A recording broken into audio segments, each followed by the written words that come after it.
అదే RTV app వార్తల్ని క్షణాల్లో చదివే అవకాశం ఉంటుంది. ఒక న్యూస్ పేపర్, ఒక టెలివిజన్ ఛానల్ మీ చేతుల్లో ఎప్పుడూ ఉంటాయి. మెదక్ పార్లమెంటు నుంచి సుమారు 1450 మంది అయోధ్య రాములవారి దర్శనానికి బయలుదేరుతున్నారు. సాయంత్రం 4 గంటలకి సికింద్రాబాద్ రైల్వే స్టేషన్ నుంచి బయలుదేరేటువంటి బస్సుకి రామభక్తులందరూ కూడా అయోధ్యలో ప్రాణప్రతిష్ఠ జరిగినటువంటి రాములవారి విగ్రహ దర్శనానికి పోతున్నారు.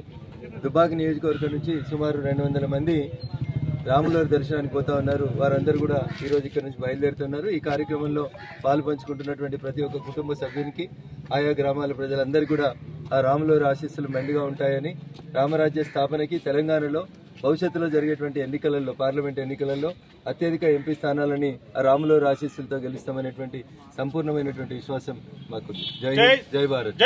మరిన్ని వీడియోస్ కోసం ఛానల్ ని సబ్స్క్రైబ్ చేయండి. లేటెస్ట్ అప్డేట్స్ కోసం వాట్సాప్ ఛానల్ ని ఫాలో చేయండి. అండ్ లింక్ డిస్క్రిప్షన్ లో ఉంది.